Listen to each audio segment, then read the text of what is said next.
Tinalo ni Magnus Carlsen si Vincent Keimer sa round number 9 dito po sa ginaganap na Racket Chess Classic 2024. So, pagdating po ng last round, 1 point ahead si Magnus sa second place na si Richard Rapport.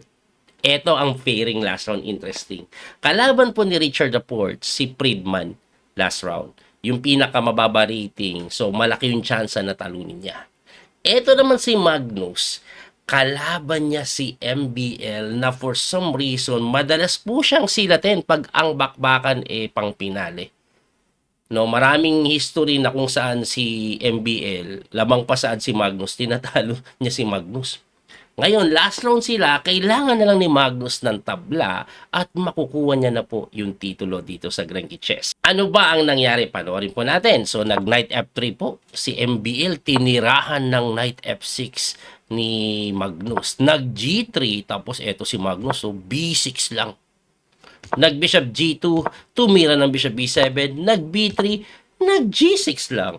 Kung titingnan nyo po, pareho po silang, ayan o, naka-double pianchetto. So, dito po, after nilang i-pianchetto yung bishop nila, nag-C4 si MBL, nag-castling, nag-D4, kumontrol na ng gitna, na sinagot ng E6. Pagka E6 po, nag-castling na si MBL, tinirahan ng Knight A6 sa gilid lang. Bakit po siya tumalon sa gilid? Ayaw niya pong harangan yung bishop, no? Dito po siya pupunta, pwede po siya kasi mag-C5. So, yan yung plano po ni Magnus na sinagot ng Knight C3 at Magnus nag-D5 na nga. Ayun. So, pagka D5 po, tinirahan lang ng E3. Solid lang po ang approach dito ni MBL. At kung titingnan nyo, no, medyo weird yung opening, pero yung oras ni Magnus, naging 46 pa. Mabilis si Magnus. Sin-E5 nga yan ni Magnus at halos symmetrical, except yung Knight, wala po sa C6. Ang ginawa naman po ni MBL, nag-queen sa E2, nag-queen lang sa E7, nag-takes po sa D5 na binawi ng pawn, tapos sinagot ng rook D1. Ayan. So, ang pinaka-plano po dito ni MBL, I think, later on, he'll take on C5, tapos magpuput pressure po dito sa pawn sa may D5. Ang ginawa ni Magnus, nag-rook D8 na para suportahan yung D5 na sinagot ng rook C1. Nag-knight naman po sa C7, umatras na. Since wala pong ginagawa dyan at depensado naman po yung pawn, baka gusto niya umikot dito. So pagkatira po ng knight C7, bishop naman po sa A3. Okay, kulang na ang depensa mo. Dadagdagan ko ng pressure pa yan. Mamaya tatalon po yung kabayo sa C3, mape-pressure pa ng lalo ito pong C5. Kaya ang ginawa niyan, matindi po knight E4. Hinahamon po ito.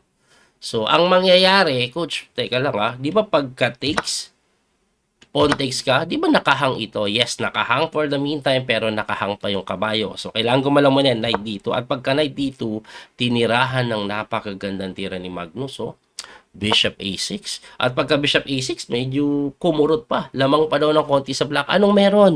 Hanging po yung C5, pero atakado po yung reyne. At mapipilitan tumakbo yan sa E1, medyo naging passive yung datingan. Tapos sinagot lang ng Knight B5. Grabe, no? Ang ganda ng Knight B5. Atakado yung bishop. Saan ka pupunta? Ni hindi matikman yung C5 as of the moment. Kaya tumakbo po yan, Bishop B2. Di kinapture po bigla. Ito pong pawn sa may D4. At ang ending, magwa-1 po na pa nga, no? Pero hindi kasi may nakahang po na E4. So, ang nangyari dyan, nag-Knight takes E4. Pagka Knight takes E4, nag-bishop lang po. Sa may B7, itong si Magnus, gusto ko lang pong ibalik, coach. Bakit hindi po tikman to? Kasi pag tinikman mo yan, nakahang ito Pag kinapture, di ba may mga in-between? Di ba may mga ganon? Mali. Kasi may queen takes F2 lang yan. At pagkabawi mo dito, ito po mangyayari A4. Saan pupunta ito? Kahit na 1 pawn up ka, walang magandang square ang iyong mga pyesa. Siguro tatakbo C7, natitirang square. Queen B2. Grabe na ito. Pag gumanyan ka, naku po, knight takes F6 lang. Pagka takes mo, rook takes C7, naku, mangingisay ka talaga. Kaya po, balik tayo doon. Hindi po ginawa ni Magnus yung capture sa E3. Kasi may ganun tricks. Ang ginawa niya, sinimplehan na nga, nag-bishop B7. Pagka bishop B7, kinain lang po yung pawn. So, ang nangyari, parang equal lang. So, nag-knight takes D4 at kung mapapansin nyo, medyo nagkakapalit-palitan, may kanya-kanya silang pinan, no? Pero ito daw po ay equal lang. At si MBL, kahit equal, gustong manggulo. Siyempre, alam niya naman, gusto niya di manalo. Ang tinira po niya, brilliancy daw according sa engine. Ito po yung Knight F6. Hanip na yan. Knight F6, pinakain yung Yoka baby. Bakit pinakain yung kabayo? Meron pong dalawang pwedeng mag-takes dyan. Unang-una po, pag kinapture po yan ng Reyna, malilibre po ito. Ayan. So, equal po yan, pero ang medyo problema sa pangyayari yan, may pero bishop. Pero equal yan, no?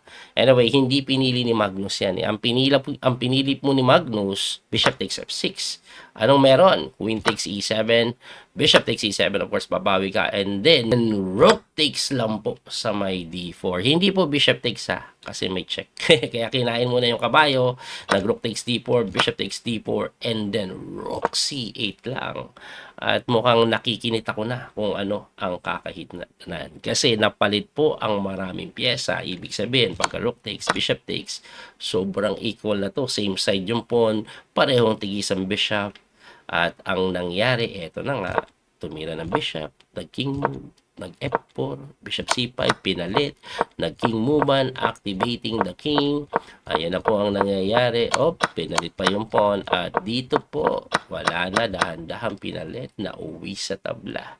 Magnus Carlsen, champion na naman. Kasi tabla lang kailangan niya kahit panalo si Richard Laporte. Anyway, Richard Laporte, hindi niya napanalo laban niya. Nauwi din sa tabla. Kaya ang final standing, ito po ang final standing. Nag-champion si Magnus with 7 points out of 10.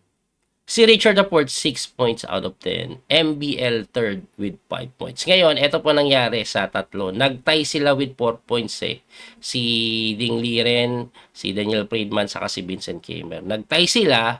Ang nangyari po kasi, si Ding Liren, tinalo po ni Keimer Kaya nakahabol si Keimer, bumagsak si Ding. Kung nanalo siya doon, dapat tie for third Anyway, nagkaroon po ng playoff yan. At sa playoff, ito po ang nangyari. Nag-round robin po sila So, double round robin sila. 4 games. Ang nangyari, 2.5 si Keimer, Ding Liren 1.5, and then Daniel Friedman 1 point lang. Ayan po yung pinaka-final result. So, ibig sabihin, ang pinaka-4th place si Keimer, 5th si Ding Liren at Daniel Friedman. Medyo nalulungkot ako for the side of Ding Liren, to be honest, no? Kasi, puro talo siya, Hindi po siya nakapanalo kahit isang beses sa round robin stage.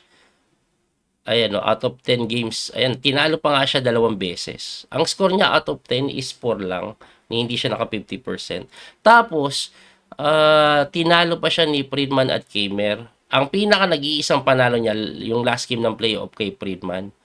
Muntik nang walang ipanalo kahit isa out of all those games, no? Wala talaga sa kondisyon ito pong si Ding Liren. Maganda lang ang laro niya pagkalaban niya si Magnus. For some reason, yung mga laro niya po, grabe basic yung blunder. Parang namamalik mata. Wala sa kondisyon. Hopefully, bumalik na yung form ni Ding Liren dati na talaga napak-sure kahit sino kalaban Anyway, marami pong salamat sa inyong panonood. Abangan nyo ang pangmalakihan tournament na paparating. FIDE Candidates 2024 wherein pipiliin kung sino ang makakaharap ng world champion na si Ding Liren next year. So, exciting ito. Abangan po natin yan. Muli, ito po yung Coach Spin Master Daniel Causo. Hanggang sa muling pagkikita, congratulations, Magnus. Lakas mo. Don't forget to like and share. Bye-bye po. God bless sa inyong lahat. Thank you. That little mouse, 'cause I'm an albatross.